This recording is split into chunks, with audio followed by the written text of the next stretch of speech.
Assalamualaikum warahmatullahi wabarakatuh. Sugeng pepanggihan kalian kula Bulidia kanthi mata pelajaran basa Jawi. Mliginipun kagem kelas sedasa sugeng pepanggihan dereng nate pepanggihan. Wonten ing mriki Bulidia badhe ngandharaken materi inggih menika cerita wayang.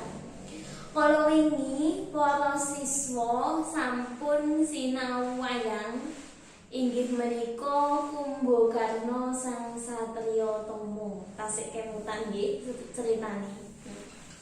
Enten kadhe utawi kompetensi dasar kanthi indikator ingkang para siswa kedah gayuh inggih menika membaca indah dialog utawi cerita wayang. Wingi ceritane Kumbakarna.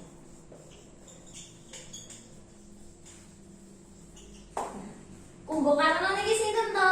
Kumbakarna niki dulure utawi adine Dasamuka.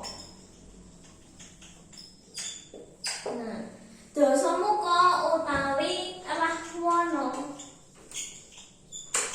iki Narendra utawi raja ning negara jenenge Ngalengka.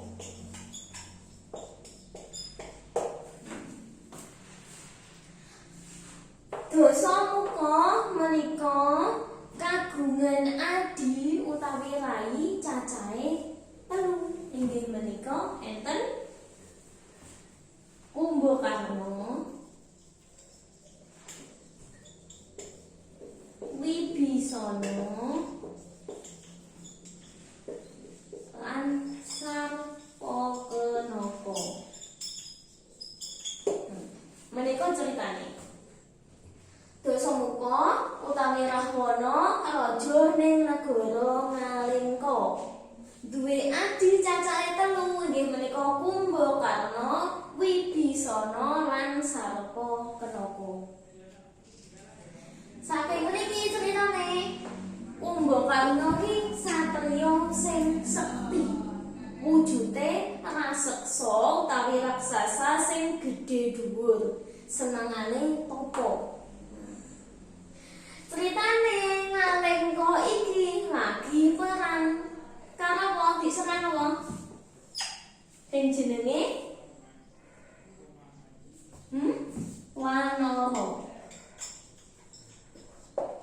Wanara utawi bangsa kethek sing dipimpin Raden Rama Wijaya. Apa alasane Rama Wijaya ngaret-ngaret Ngalengka? Amargi badhe ngrebut Dewi Sinta.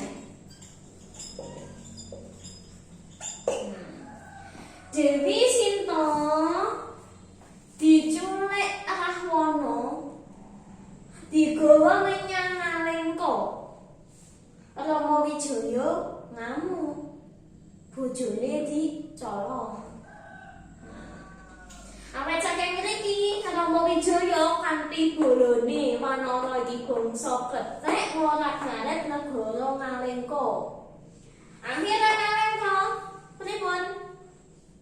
Korat-karet bingung, Dasamuka bingung. Iki wis arep kalah, piye?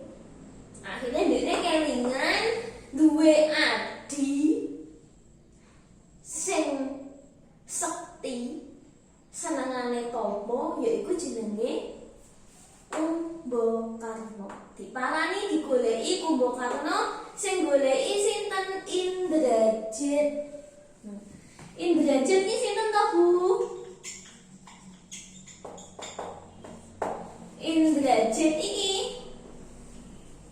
anake utawi putrane Rahwana.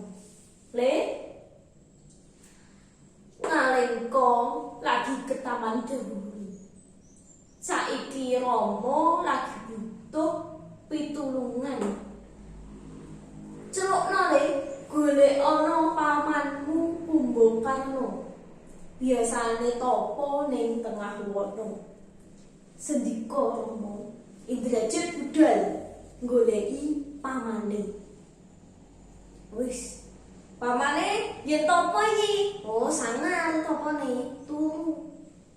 Wis raseksa gedhe dhuwur turu ning tengah alas, ceritane topo digugat. Paman Kumbakarna. Angel gugane, gugah meneh. Paman Kumbakarna. Paman, nah tangi. Wis topo suwe turu suwe digugah mesti piye? Nesu mulai-mulai. Ono apa kowe Indrajit goleki aku?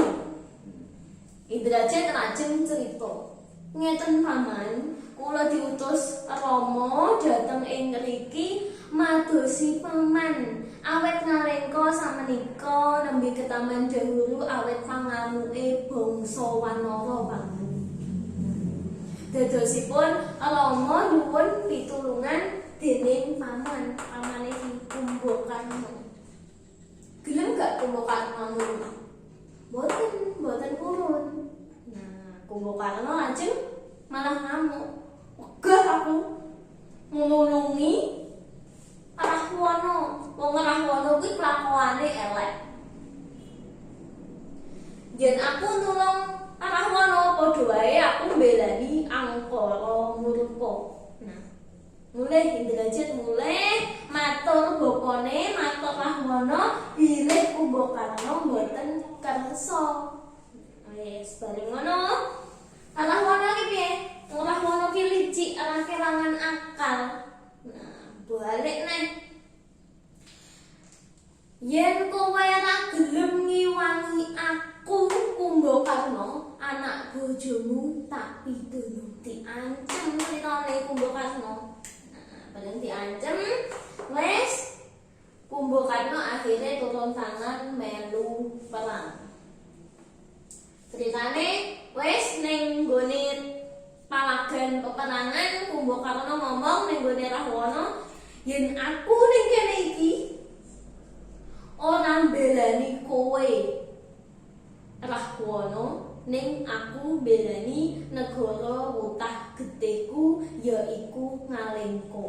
Nah, Rahwana menyang Ngalengka perang nglawan bangsa Wanara.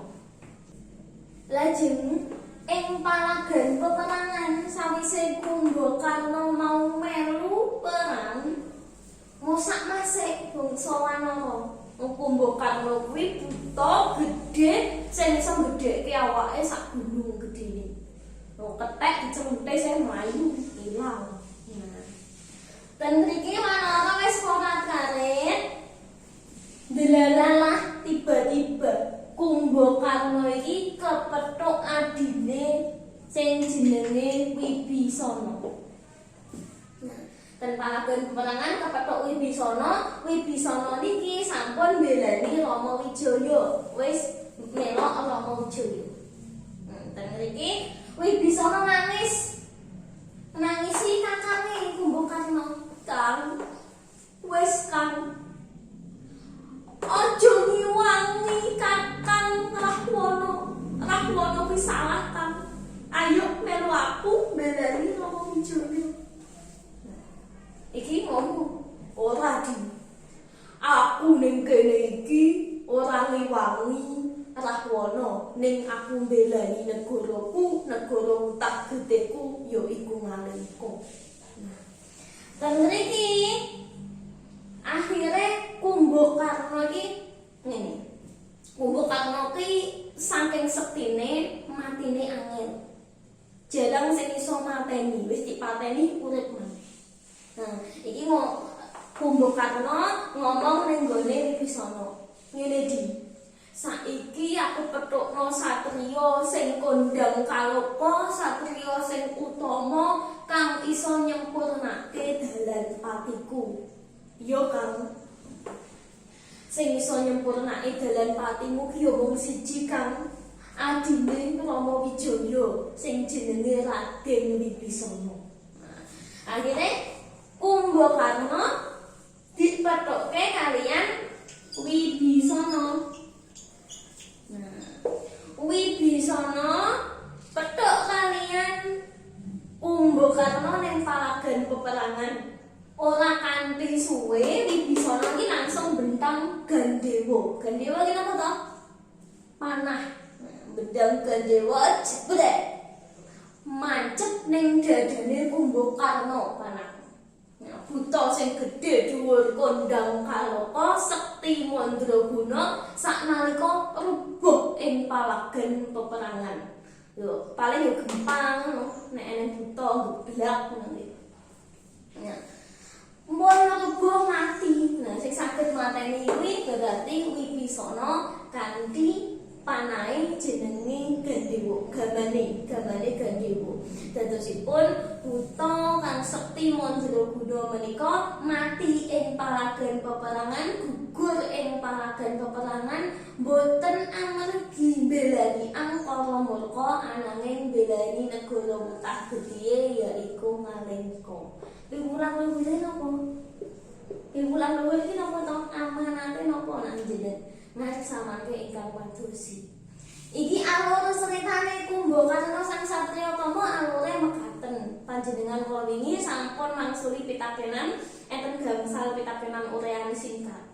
Nah, ing dinten menika indikator inggih menika menceritakan kembali utawi membaca indah cerita wayang. Nah, ten mriki tak jelaske mun alure cerita ngeten. Jenengan saged diringkes malih niku ceritane diringkes malih kanthi ringkes samangke diwaos membaca indah didamel dialog ugi langkung sae.